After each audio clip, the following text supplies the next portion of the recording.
Hi, it's your $2 Tuesday movie critic with another video of Oscar nominations 2025. So we're going to be looking at Best Documentary Feature Film. Now, I just have to tell you, all five of these documentaries were so thought-provoking, so compelling, so beautifully done. Honestly, the only way for me to choose a winner was I just had to choose the one that was not like the others. And not to say better than, but just different. Just had one aspect of it that was a bit more different than the others, because all of them were just beautiful, beautiful. And I didn't even get to see all of them, unfortunately, and I'll get into that in a moment. But I just wanted to say, just well done.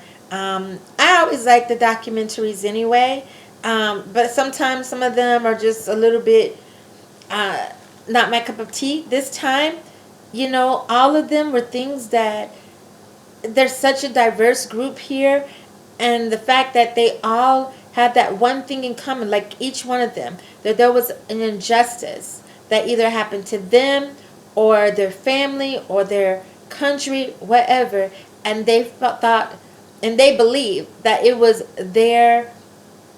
um, their right, their purpose to fight against that injustice, no matter the consequences. Because a lot of this is, of course, the documentaries are real, and a lot of the times when people go against what they're supposed to be doing, the norm, the political ways of that area, or whatever the case may be, sometimes consequences can be detrimental.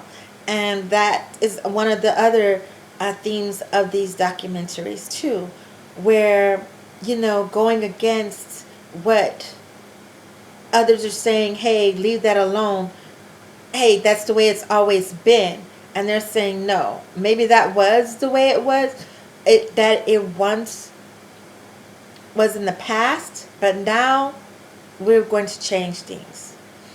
We may not make everything better, but we're going to take a step towards progress. So these are just some beautiful, beautiful. I can't say enough great things about these. So let's look at our nominations. We first have Black Box Diaries. This was 1 hour and 42 minutes. Then the other one was No Other Land. This documentary I didn't get to see, and I believe it had a lot to do with the fact of the cultural and political climate that we're in right now. This was about the Palestinian reports that pulls open the curtain in Gaza during the Israeli bombings. And it's like this reporter, this Palestinian reporter, gets the help of an Israeli reporter, and they work together to show some real truths. And I think that's why this unfortunately didn't get a lot of airplay in a lot of places, because people are trying to keep them from telling the truth. Okay, so our next one is Porcelain War. And unfortunately, this is another situation that's ongoing right now, behind the scenes with the Ukrainian people after Russia's invasion. So this is looking at those people that have been affected by the war. And I have seen a lot of documentaries about this. And when I say a lot, let me not, that's hyperbole. I've seen about 2 or 3, and all of them have been on PBS, and most of them have been from Frontline. That's one that does a lot of really great documentaries. That does a lot of curtain pulling, to let everybody see what's going on. Then we have the soundtrack to a coup d'etat, and this is a not rated. And it was 2 hours and 30 minutes. It is pretty long, but it is worth it. If you can stick around and watch it, it is totally worth it. Okay, and then the last nomination is for Sugarcane, and it is 1 hour and 47 minutes, and it's rated R. Okay, so here we go. The first one, Black Box.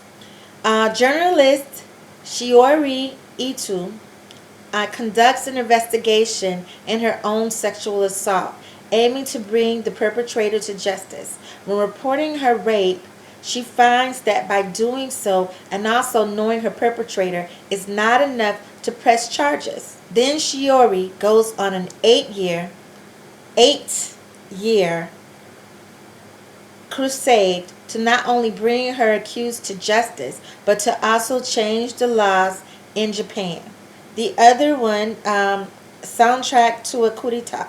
Coup d'etat. I keep saying coup d'etat, but yeah, and this filmmaker Johann Grimenprez, and I know I'm pronouncing that wrong because it's French. That's not my best one. Examines the political machinations behind the 1961 assassination of Congolese leader Patrice Lumumba. It does not help that the narrator of the documentary speaks in French with no subtitles. So that's something else. There's no subtitles in this in this documentary. There are a few places, and there are multiple languages spoken. Just so you know. Now there are a few areas where there were news reports taken from wherever and put into the documentary. So excerpts of news reports, and on those there are translations, but for the most part there's no subtitles. So you just have to, in some places, you just have to pay attention to what you're seeing. So multiple languages are spoken, even English. So you will get English in there in a few in most of the places actually.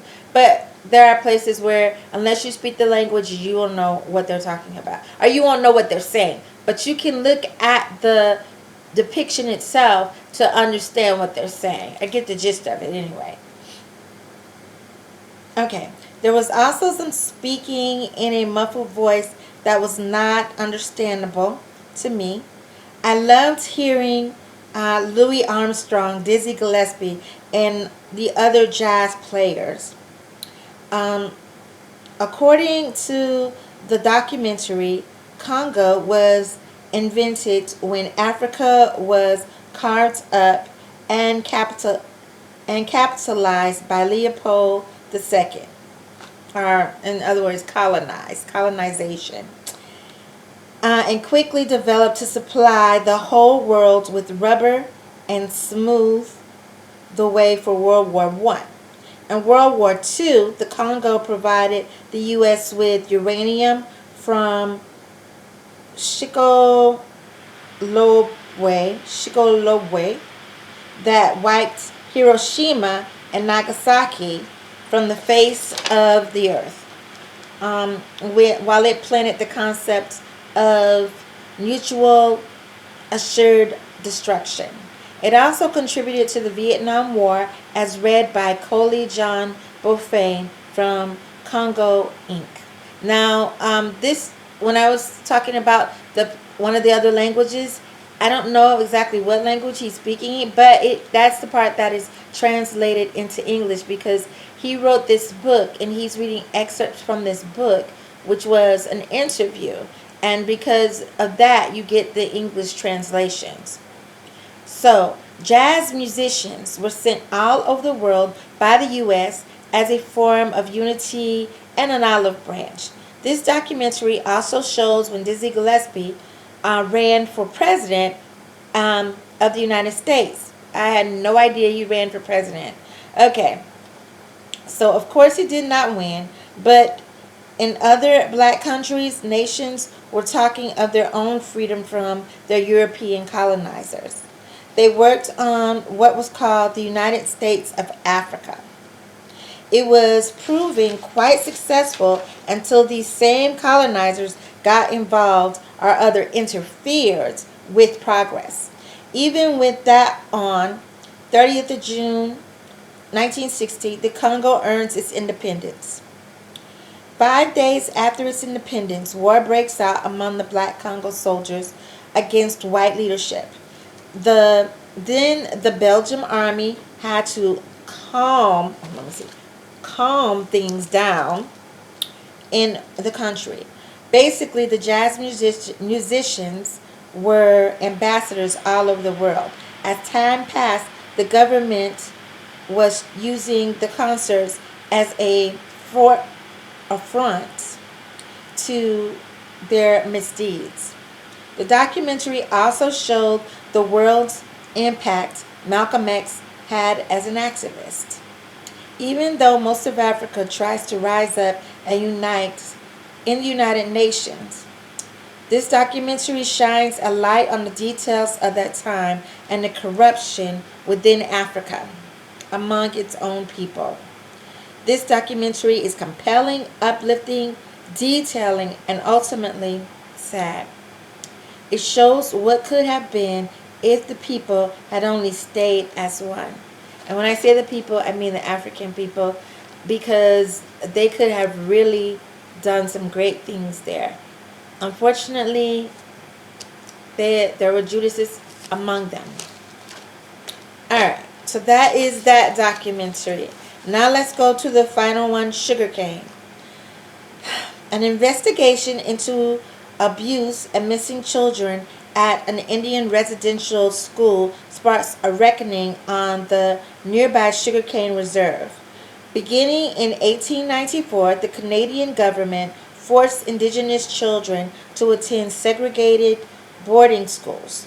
Most were run by Catholic Church. It was shut down in 1981. In current times, the government makes truth and reconciliation as a national holiday in Canada to honor the children that were abused at the residential school. Survivors of the school who are now mostly senior citizens, and some descendants start their own investigation after decades of forced silence. They uncover priests guilty of molestation, rape, infanticide.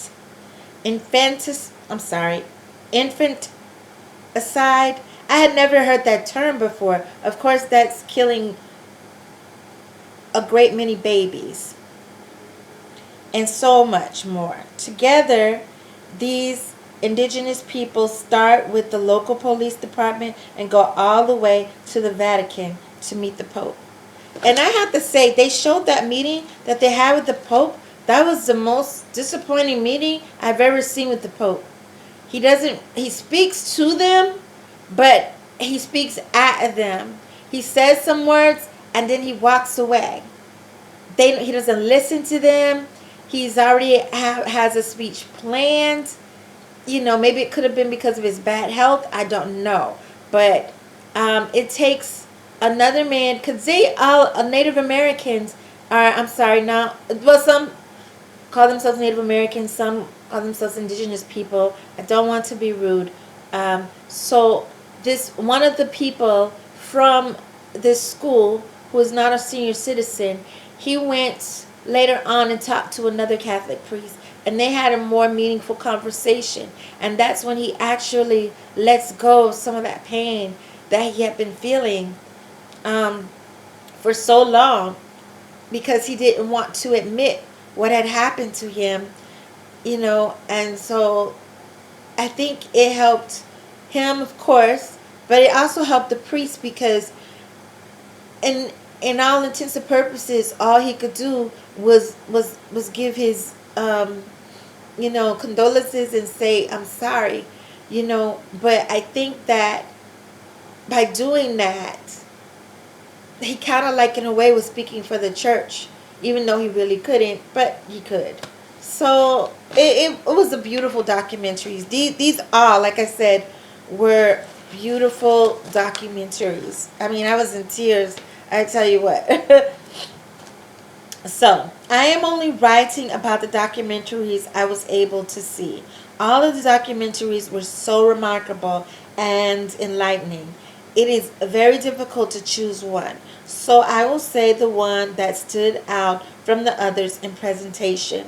Soundtrack to a coup d'etat was wonderfully done and showed how music jazz music for this document can be a unifying factor. It was beautiful, and it was, and that's the only reason that I chose that, because these were all beautifully done, so compelling. I hope to one day see the other two I didn't get to see, and I truly hope that these people know by doing these documentaries what a beautiful job they have done, um, just putting that message out there, um, not only for the people where they are, but all over the world, because I hope everybody all over the world gets a chance to see these documentaries. So thank you. That is all that I have for this segment. Let me know what you think at the bottom of the screen, and I hope to share more with you next time.